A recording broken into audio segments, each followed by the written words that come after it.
BNP chairman Tarique Rahman বলেছেন, মানুষের কেড়ে নেওয়া অধিকার ফেরাতে 12 ফেব্রুয়ারি জবাব দিতে হবে। বিকেলে সিরাজগঞ্জে বেসিক শিল্প পার্কে বিএনপির নির্বাচনী জনসভায় প্রধান অতিথির বক্তব্যে তিনি এই কথা বলেন। দেশ পরিচালনার অভিজ্ঞতা একমাত্র বিএনপিরই আছে উল্লেখ করে তারেক রহমান বলেন, জবাবদিহিমূলক সরকার প্রতিষ্ঠা করা গেলে মানুষের অধিকার নিশ্চিত হবে। পরে টাঙ্গাইলে জনসভায় যোগ দিয়ে তারেক রহমান বলেন, জনগণের সাথে মিলে পরিকল্পনা গ্রহণ করলে সারা দেশে কাঙ্ক্ষিত পরিবর্তন আনা সম্ভব হবে। মাহবুব সৈকতের রিপোর্ট। প্রিয় নেতা তারেক রহমানকে পাবে। উত্তরাঞ্চল সফরের তৃতীয় দিন বেলা 12টার দিকে বগুড়া থেকে রওনা করে সিরাজগঞ্জের পথে একাধিক পথসভায় যোগ দেন বিএনপির চেয়ারম্যান। এই আহ্বান জানিয়ে পথে পথে বিএনপি ভক্তদের ভালোবাসা নিয়ে দুপুর 3:15টায় সিরাজগঞ্জের বেসিক শিল্প পার্ক ময়দানে আসেন তারেক রহমান। বক্তব্যে স্বনির্ভর দেশ গড়তে কৃষকদের জন্য প্রণোদনা সহ নানা পরিকল্পনা তুলে ধরেন তিনি। কৃষিজীবী মানুষ এই উত্তরাঞ্চলে বেশি, সেই জন্য আমরা সেই ঠাকুরগাঁ থেকে পঞ্চগড় থেকে শুরু করে সিরাজগঞ্জ পর্যন্ত সমগ্র উত্তরাঞ্চলে আমরা কৃষি নির্ভর শিল্প গড়ে তুলতে চাই। যেই কৃষি নির্ভর শিল্প গড়ে তুললে এই এলাকার মানুষের, এই এলাকার যুবকদের, এই এলাকার তরুণদের, এই এলাকার বোনদের কর্মসংস্থার সম্ভাবনা থাকবে। সরকার গঠনের সুযোগ পেলে তাঁত শিল্প এবং দুগ্ধ শিল্পের সমৃদ্ধির জন্য অগ্রাধিকার ভিত্তিতে পদক্ষেপ নেওয়ার কথাও জানান তিনি।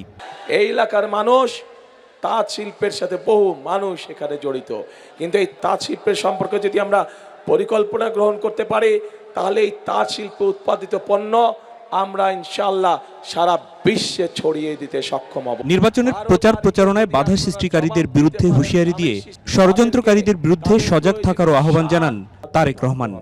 আমাদেরকে সতর্ক থাকতে হবে যেন কোনো ষড়যন্ত্র করে কেউ আবার আপনাদের এই ভোটের অধিকারকে কেড়ে নিয়ে যেতে না পারে।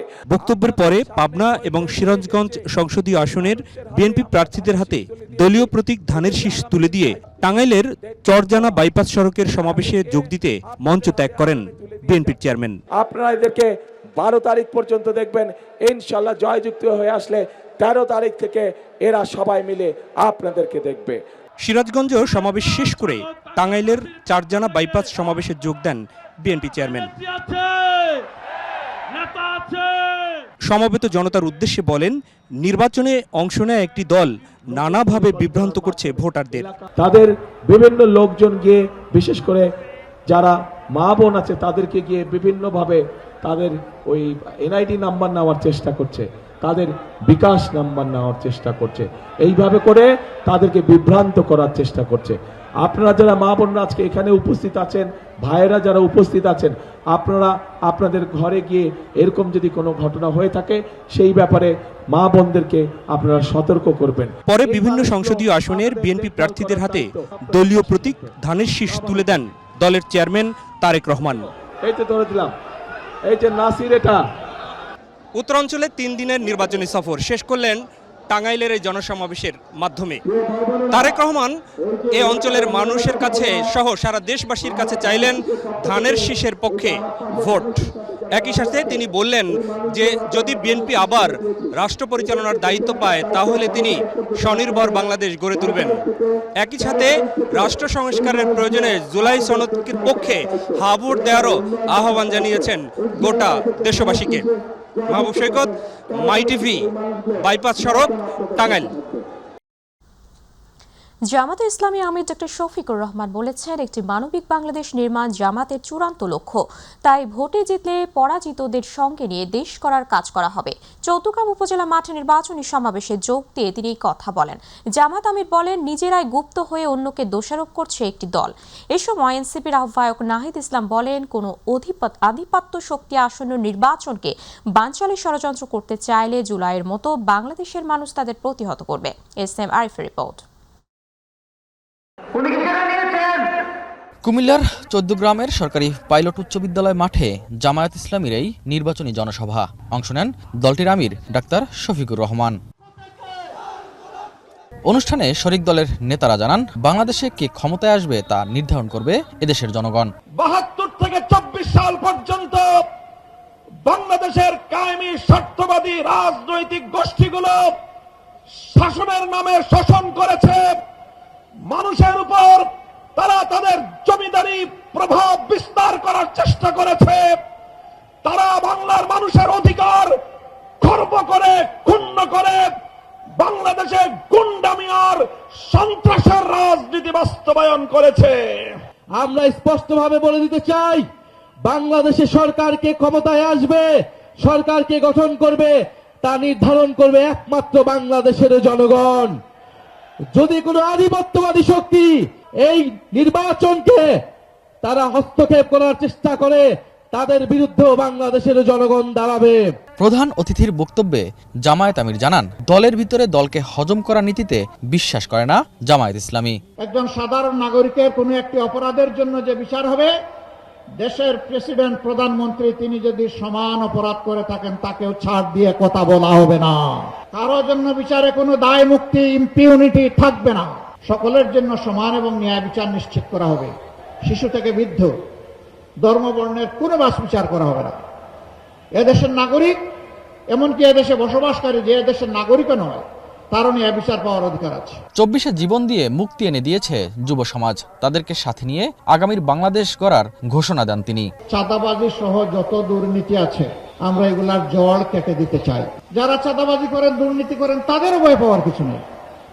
আমরা তো এমন একটা সমাজ গড়তে চাচ্ছি যেখানে প্রত্যেকটা নাগরিক তার জীবন, সম্পদ এবং ইজ্জতের নিরাপত্তা ভোগ করবে ইনশাআল্লাহ। এই যুবকদের হাতকে, যুবতীদের হাতকে ইনশাআল্লাহ আমরা দেশ গড়ার মজবুত কারিগরের হাতে পরিণত করবো ইনশাআল্লাহ। পরে কুমিল্লা 11 আসনের জামায়াতের প্রার্থী সৈয়দ আব্দুল্লাহ মোহাম্মদ তাহেরের হাতে দাঁড়িপাল্লার প্রতীক তুলে দেন আমিরে জামাত। 13 কোটি ভোটারের প্রায় অর্ধেকই তরুণ, যারা আগামী নির্বাচনের সমীকরণ পাল্টে দিতে পারে।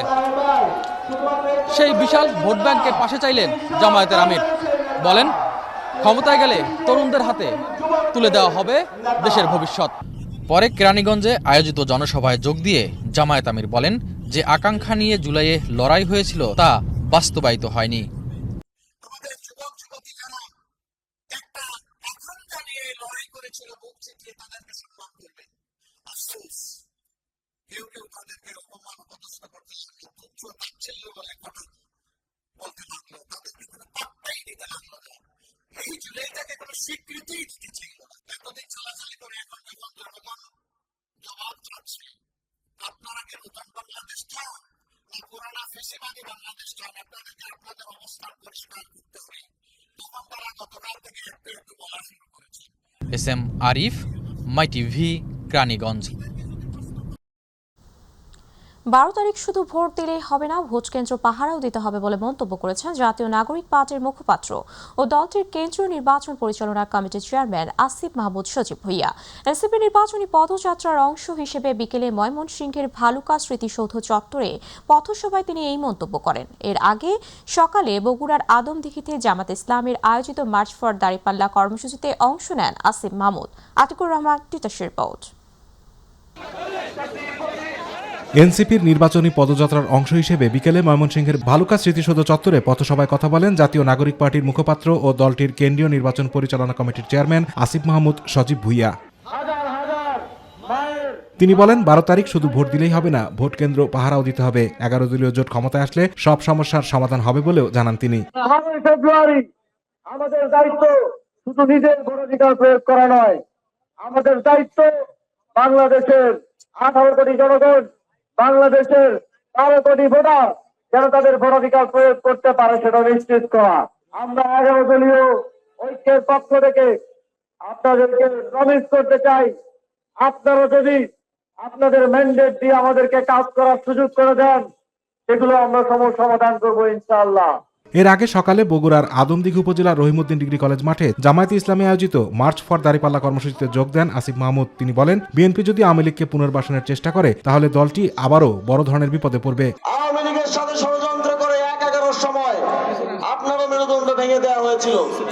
যদি আপনি আবারও শেখ হাসিনা কিংবা সজীব ওয়াজেদ জয়দের ফিরিয়ে এনে যদি মনে করেন যে সাময়িকভাবে আমাদেরকে 11 দলীয় জোট, জামায়াতে ইসলামী, এনসিপি সহ যারা আছে তাদেরকে একটা রাজনৈতিক প্রতিদ্বন্দ্বী দিয়ে আটকে রাখতে চান, এটা হবে আপনাদের ভুল ডিসিশন। গত 17 বছর ফ্যাসিস্ট সরকার যেভাবে বগুড়াকে উন্নয়ন থেকে বঞ্চিত করেছিল, এবার তা অবসান হবে উল্লেখ করে তিনি বলেন, বগুড়া এয়ারপোর্টকে আন্তর্জাতিক মানে উন্নীত করা হবে। হ্যাঁ, ভোট বিজয়ের মধ্য দিয়ে আমাদেরকে নিশ্চিত করতে হবে আর কেউ যেন শেখ হাসিনা হওয়ার সাহস করতে না পারে। হ্যাঁ, ভোটের বিজয়ের মধ্য দিয়ে আমাদেরকে নিশ্চিত করতে হবে যে এই বৈষম্যের বিরুদ্ধে আমরা লড়াই করেছি, চাকরি পাওয়ার জন্য আর কাউকে যাতে ঘুষ মামা চাচা ধরতে না হয়। আতিকুর রহমান তিতাস, মাই টিভি। বিএনপির মহাসচিব মির্জা ফখরুল ইসলাম আলমগীর বলেছেন, বিএনপি শান্তি বাংলাদেশ গড়ে তুলতে চায়, যেখানে হিন্দু মুসলমানের কোনো ভেদাভেদ থাকবে না।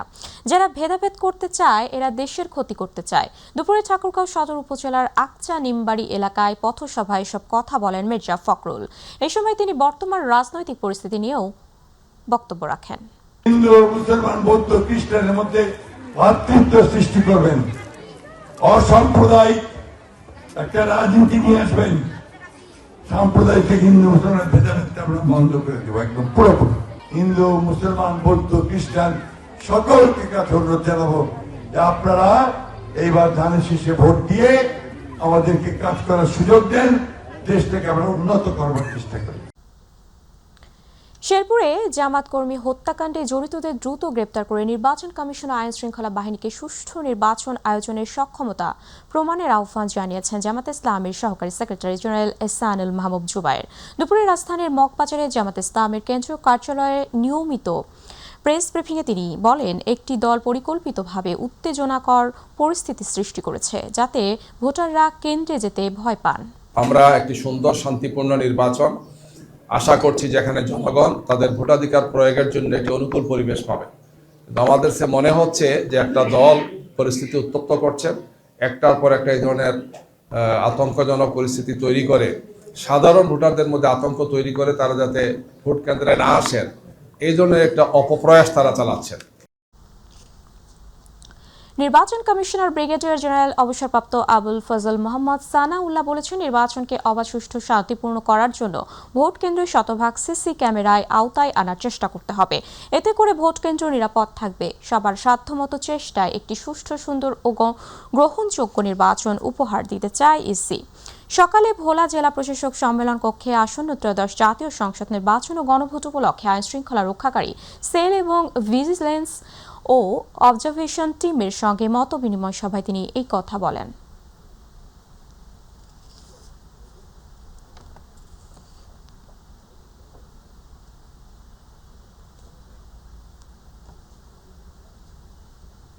মিসইনফরমেশন, ডিসইনফরমেশন একটা বড় চ্যালেঞ্জ বিশ্বব্যাপী, বাংলাদেশে তো বটেই, আর নির্বাচনের সময় এটা আরো বেশি বেড়ে যায়।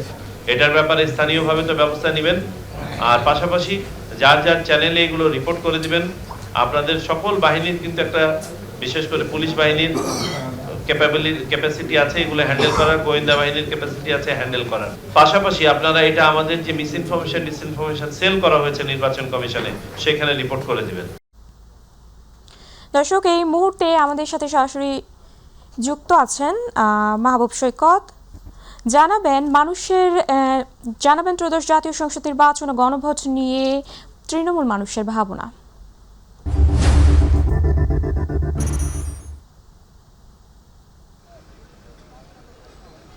অনেক ধন্যবাদ।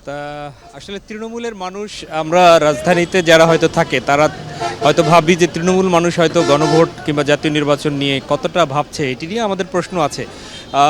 আমরা গত প্রায় 3 দিন রংপুর, বগুড়া, রাজশাহী, সিরাজগঞ্জ এইসব এলাকায়, নওগাঁ এইসব এলাকায় এবং টাঙ্গাইল এইসব এলাকায় কিন্তু ঘুরেছি। এখন সাভারে রয়েছি, সেখানেও আমরা ঘুরে মোটামুটি একই রকম খবর পেয়েছি যে যথেষ্ট লোকজনের মধ্যে নির্বাচন নিয়ে উৎসুকতা রয়েছে। তারা সবাই ভোট দিতে যাবে, গণভোটের ব্যাপারেও তারা অধিকাংশই জানে।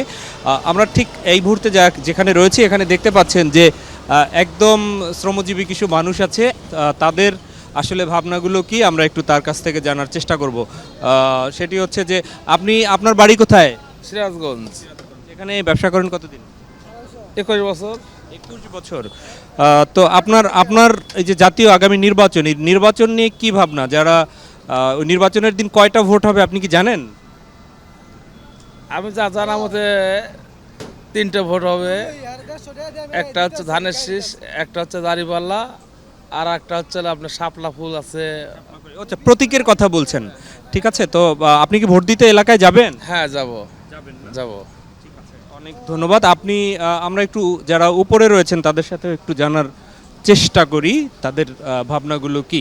এখানে একদম অল্প, আপনি একটু আসবেন। কি করেন আপনি? আমি ব্যবসা করি। আমাদের কাঁচামালের দোকান আছে। কাঁচামালের দোকান। কি ভাবছেন আগামী নির্বাচন নিয়ে, বিশেষ করে নির্বাচনের পরে যে সরকার আসবে, কোন ধরনের সরকার চান এই দেশে? আমরা আসলে সংস্কারের পক্ষে, হ্যাঁ ভোটের পক্ষে অবশ্যই। কারণ হলো তরুণ প্রজন্ম সবসময় চাইবে যে সংস্কার হোক, কারণ জুলাই আমরা চোখে দেখেছি, আমরা এটার ভুক্তভোগী। এবং আমরা চাই যে সবসময় তরুণদের বিজয় আসুক এবং কি। জি, অনেক ধন্যবাদ। আমরা আরেকজনের আসলে ভাবনা জানার চেষ্টা করব। দেখতে পাচ্ছেন যে এখানে একজন ডিম বিক্রেতা ভাই, আপনার সাথে একটু কথা বলি। হ্যাঁ, আপনার বাড়ি কোথায়? আমার বাড়ি শরীয়তপুর। কত বছর থেকে ব্যবসা করেন? 2.5 বছর। তো ব্যবসার কোনো ঝামেলা বা সমস্যা নাই তো? না, কোনো সমস্যা নাই। আগামী জাতীয় সংসদ নির্বাচনে কি আপনি ভোটার কোথায়, এই এলাকার না শরীয়তপুর? আমি ভোটার হচ্ছি ঢাকা 14। ঢাকা 14। ভোট তো তাহলে দিবেনই নাকি? হ্যাঁ, ভোট তো 100% দিব। কয়টা ভোট দিবেন এবার? একটা। আমার ফ্যামিলিতে ভোট হলো 3টা। সবাই যাবে, সবাই ভোট দিবে? হ্যাঁ, আমাদের সবাই ঢাকাতে যায় 14 আসনে ভোট দেব। তো এখন সেখানে তো ভোট এবার প্রতীক ছাড়াও জানেন যে গণভোট আছে। হ্যাঁ, আমি হ্যার পক্ষে ভোট দিতে পারি। কেন হ্যার পক্ষে দিবেন? ওই যে আপনার জুলাই বিপ্লব হয়েছে না, এই জন্য। হ্যাঁ, তো আপনি তো এই ব্যবসা করে খাচ্ছেন, ক্ষুদ্র ব্যবসায়ী। তা আগামী যারা সরকার আসবে তাদের কাছ থেকে আপনার কি প্রত্যাশা, কেমন সরকার? আমি চাইতেছি ঝামেলামুক্ত সরকার, যে সরকার দুর্নীতি সমস্যা থাকবে না, ওইরকম সরকার চাচ্ছি। একটা চমৎকার কথা বলেছেন। আমরা আরেকজন তরুণকে একটু দেখতে পাচ্ছি। আপনি কি এখানেই থাকেন? আপনার বাড়ি এখানে? কোথায় বাড়ি? জামালপুর ডিস্ট্রিক্ট। ভোটার কোথার? জামালপুরেরই। ওখানে ভোট দিতে যাবেন? বলতে পারি না এখনো। আপনি কোথার ভোটার? আমার দেশের বাড়ি কুড়িগ্রাম। ভোট দিতে যাবেন? আসলে 2-3 হাজার টাকা ভাড়া, ব্যয়বহুল ভাড়া, এদের দেওয়ার চিন্তা ভাবনা নাই বেশিরভাগ। কি মনে করছেন এখন পর্যন্ত ভোটের পরিবেশ কেমন দেখছেন? কোনো সমস্যা মনে হয় না? এরকম কোনো সমস্যা মনে হচ্ছে না, কারণ ভোটের তো মানে মানুষের যে একটা এমএস, সেটাই তো নাই। ইমেজ নাই মনে করছেন আপনি? তাই মনে করতেছি। আচ্ছা, কেন নাই? আমি তো এরকম মানে প্রচারণা নাই। আপনি কি মনে করেন ভোটের কি আসলে ইমেজ বা আনন্দর সেই উৎসবটা নাই? হ্যাঁ, উৎসব আছে তো, অনলাইনে ফাটাফাটি হইতেছে। এবার হয়তো পোস্টার লাগানোর নিষেধাজ্ঞা না লাগানো ঠিক আছে তো, ভালো হইছে। পরিবেশ দূষিত হয়। হ্যাঁ, আর ভোটের অন্য সময় তো মনে হয় মারামারি হয়, এবার তো নাকি মারামারি টারামারি কম? এইটার জন্য মারামারি অনেক কম, 2-1টা জায়গায় বিচ্ছিন্ন ঘটনা ঘটছে, সব ঠিক আছে। জি, আসলে শুনলেন তৃণমূল মানুষের মধ্যে মিশ্র প্রতিক্রিয়া রয়েছে, তবে সব কিছু মিলে কেমন বাংলাদেশ তারা দেখতে চায় তা কিন্তু সবার কাছে স্পষ্ট। তারা চায় না ফিরে আসুক আবার সেই বিভীষিকাময় দিন, যে দিন ফ্যাসিবাদ এই বাংলাদেশে গেড়ে বসেছিল। সবাই চায় যে সরকারি আসুক তিনি হবেন কল্যাণমূলক বাংলাদেশ গড়বে। তো এই হচ্ছে তৃণমূল মানুষের ভাবনা। আমরা অন্য কোনো সংবাদে নিশ্চয়ই আবার তুলে ধরবো এই ভাবনাগুলো। ফিরে যাচ্ছি স্টুডিওতে। আসলে ত্রয়োদশ জাতীয় সংসদ নির্বাচনকে ঘিরে আইন শৃঙ্খলা রক্ষায় লেথাল ওয়েপন ব্যবহার করবে না বলে জানিয়েছেন BGB Dhaka sector commander colonel S M. Abul Ehsan. বেলা 11:30টায় মিরপুর জাতীয় সুইমিং কমপ্লেক্সের অস্থায়ী বেস ক্যাম্পে সংবাদ সম্মেলনে তিনি এই তথ্য জানান। তিনি বলেন, ভোটাররা যেন নিরাপদ ও নির্বিঘ্ন পরিবেশে ভোট কেন্দ্রে গিয়ে ভোটাধিকার প্রয়োগ করতে পারেন, সেই লক্ষ্য সামনে রেখেই এই প্রস্তুতি নেওয়া হয়েছে। দেশের 4,427 কিলোমিটার সীমান্ত সম্পূর্ণ সুরক্ষিত রেখেই সারা দেশে 37,000-এরও অধিক বিজিবি সদস্য মোতায়েন থাকবে। দেশের 495টি উপজেলার মধ্যে 489টি উপজেলায় বিজিবি নির্বাচনী দায়িত্ব পালন করবে। জেলা এবং ঢাকা নর্থ এবং সাউথ সিটি কর্পোরেশন সহ 4টি সিটি কর্পোরেশনের 51টি আসনে সর্বমোট 134 প্লাটুন বিজিবি মোতায়েন করে এবং 42টি বেস ক্যাম্প স্থাপন করে দায়িত্ব পালন করবে। মাসব্যাপী জমজমাট আয়োজনের পর শেষ হলো এবারের আন্তর্জাতিক বাণিজ্য মেলা। শেষ দিনে ছিল দর্শনার্থীদের উপচে পড়া ভিড়। কেনাকাটার ব্যস্ততা আর মূল্য ছাড়ের মধ্যে দিয়ে পর্দায় নামলো দেশের সবচেয়ে বড় এই বাণিজ্য মেলার আয়োজনের। মমিন হোসেনের ক্যামেরায় ইলিয়াস মাদবরের রিপোর্ট। মাসব্যাপী জমজমাট আয়োজনের পর শেষ হলো 2026 সালের আন্তর্জাতিক বাণিজ্য মেলা। শেষ দিনে ক্রেতাদের উপচে পড়া ভিড় আর কেনাকাটার ব্যস্ততায় মুখর ছিল পুরো মেলা প্রাঙ্গণ। শেষ দিনে ক্রেতা টানতে বিশেষ ছাড় দিয়েছেন অনেক বিক্রেতা। এতে করে আজ বিক্রি বেড়েছে বলে জানান স্টল মালিকরা। শেষ দিকে আমরা ভালো পাইছি, কারণ হলো প্রথম দিকে বেচাটা ভালো হয় না শীতের কারণে, আর হলো বিভিন্ন কারণ বসে কুয়াশা ছিল, এই জন্য প্রথম অবস্থায় বেচা এখানে ভালো হয় না। শেষ পর্যন্ত খুবই ভালো হচ্ছে আলহামদুলিল্লাহ। এক্সপেন্সও মানে করতেছে না, যে আমাদের যে 3 দিন পরে শুরু হওয়ার কারণে আর নির্বাচনের কারণে কাস্টমার একটু কম আসছে গতবার থেকে। দর্শনার্থীরাও জানান এক জায়গায় দেশি বিদেশি নানা পণ্য পাওয়া যাওয়ায় আন্তর্জাতিক মেলা তাদের জন্য আকর্ষণীয়। বাণিজ্য মেলা হচ্ছে কেনাকাটার থেকেও একটা উৎসবের জায়গা, উৎসবের জন্য আসা। কিনি চাই না কিনি, একসাথে সবার ঘোরার একটা আনন্দ, এটাই আর কিছু না। একটু কমে পাওয়া যাচ্ছে, তবে যে এত মানসম্পন্ন জিনিসপত্র তা আমার মনে হচ্ছে না। বিকেলে 30তম আন্তর্জাতিক বাণিজ্য মেলার সমাপনী বক্তব্য দেন বাণিজ্য উপদেষ্টা শেখ বশিরউদ্দিন। তিনি বলেন, দেশি বিদেশি বিনিয়োগ বাড়াতে স্থিতিশীল রাজনৈতিক ও সুষ্ঠু পরিবেশ প্রয়োজন। শিল্প পণ্য হোক, রপ্তানি পণ্য হোক, গৃহস্থলী পণ্য হোক, কারণ যারা আসেন তারা যখন চিন্তা করেন যে এখান থেকে সরাসরি সাশ্রয়ী মূল্যে এবং নতুন উদ্ভাবিত পণ্য ওনারা কিনতে চান, আমি নিশ্চিত যে আগামী মেলাতে আমরা এসব জিনিসগুলোকে আমলে নিয়ে আরও অনেক সুন্দর মেলা আয়োজন করব। বেচাকেনা এবং বিনোদনের মধ্য দিয়ে শেষ হচ্ছে আন্তর্জাতিক বাণিজ্য মেলা। বেচাকেনা মিশ্র প্রতিক্রিয়া থাকলেও সন্তুষ্ট প্রকাশ করছেন ব্যবসায়ীরা। মেলা শেষ হলেও কেনাকাটার আনন্দ থাকবে বহুদিন। বাণিজ্য মেলা প্রাঙ্গণ থেকে ইলিয়াস মাদবর, মাই টিভি, ঢাকা। জাকাত গরিবের হক, আর এটি রাষ্ট্রীয়ভাবে আদায় হলে দারিদ্র্য বিমোচনে ভূমিকা রাখবে বলে মন্তব্য করেছেন ধর্ম উপদেষ্টা আফম খালিদ হোসেন। তিনি বলেন, সামর্থ্য থাকা সত্ত্বেও যারা জাকাত দেয় না তাদের ঈমান নেই। জাকাত কোনো ধরনের দান দক্ষিণা নয়, বরং এটা গরিবের হক। এমন গুরুত্বপূর্ণ একটি বিষয় সমাজে উপেক্ষিত হচ্ছে, সুতরাং এ বিষয়ে জনসচেতনতা বাড়াতে হবে। রাজধানীর অফিসার্স ক্লাবে আয়োজিত 14তম জাকাত ফেয়ারে এসব কথা বলেন তিনি।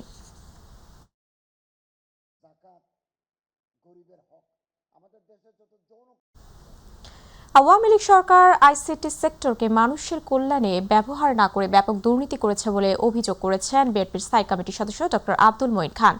আর বিএনপি চেয়ারম্যানের উপদেষ্টা মাদিয়া আমিন বলেছেন, নির্বাচনে বিজয় হলে আইসিটি সহ সকল সেক্টরে বৈষম্যহীন উন্নয়ন করা হবে। ইউসুফ আলীর রিপোর্ট। আইসিটি সেক্টরে ভূমিকা ও করণীয় নিয়ে বনানী ক্লাবে প্যানেল ডিসকাশনের আয়োজন করে জাতীয়তাবাদী আইসিটি ফোরাম। অনুষ্ঠানে বিএনপির স্থায়ী কমিটির সদস্য ডক্টর আব্দুল মঈন খান বলেন, টেকনোলজির পরিবর্তন হলেও বিগত সরকারের আমলে মানুষ এর সুফল ভোগ করতে পারেনি। আমরা যে কাজটি আজকে থেকে 25 বছর আগে শুরু করেছিলাম, সেই কাজটি যদি মাঝখানে যে 17 বছরের যে সরকার, সেই সরকার যদি সেটাকে মিসইউজ না করত বা সেটাকে ব্যবহার করে তারা দুর্নীতি বা অর্থ উপার্জনের পন্থা হিসেবে ব্যবহার যদি না করে তারা মানুষের কল্যাণে যদি আইসিটিটাকে ব্যবহার করত, তাহলে তো আজকে আমরা এই অবস্থায় আসতাম না।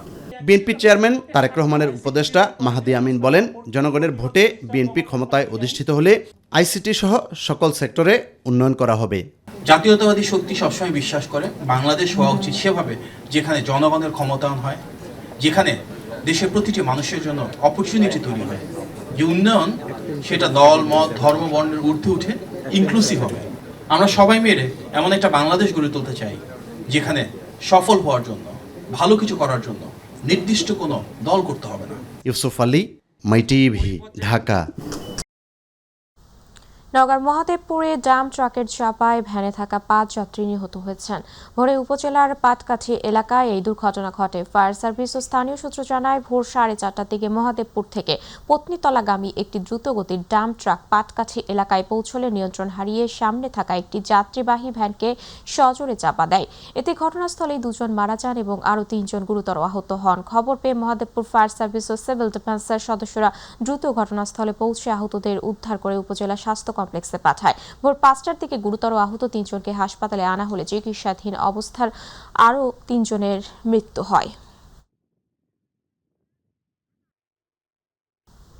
ঘরবাড়ি, অফিস কিংবা ব্যবসা প্রতিষ্ঠানের পাশাপাশি একটি টেকসই ভবনে টাইলস ফিটিংসও হতে হবে টেকসই। আর তাই সেই লক্ষ্যে সিরামিক শিল্পের বাজারে এবারে যুক্ত হলো প্রিমিয়াম টাইলস ব্র্যান্ড ক্লিও। শনিবার রাজধানীর একটি অভিজাত হোটেলে আয়োজিত এক জমকালো অনুষ্ঠানের মধ্যে দিয়ে নতুন এই শিল্প পণ্যটি উদ্বোধন করল দেশের সিরামিক শিল্পের অন্যতম প্রতিষ্ঠান মির সিরামিক। আর এর মাধ্যমে বাংলাদেশের সিরামিক শিল্পে যোগ হলো নতুন মাত্রা। এই সময় মির সিরামিকের চেয়ারম্যান মাহবুবা নাসির ও ব্যবস্থাপনা পরিচালক মীর নাসির হোসেন বলেন, দীর্ঘদিনের আস্থা ও বি উইথ দ্য বেস্ট ভাবনাকে কেন্দ্র করে ক্লিও তাদের slogan the ceramic of modern living নিয়ে এসেছে এবং আধুনিক ও রুচিশীল জীবনধারা প্রতিফলন হিসেবে এই ব্র্যান্ডটি উপস্থাপন করছে। অনুষ্ঠানে অন্যান্যদের মধ্যে বক্তব্য রাখেন বিডব্লিউটি এর প্রধান প্রকৌশলী ও AIEB সদস্য মোহাম্মদ খালিকুজ্জামান চৌধুরী।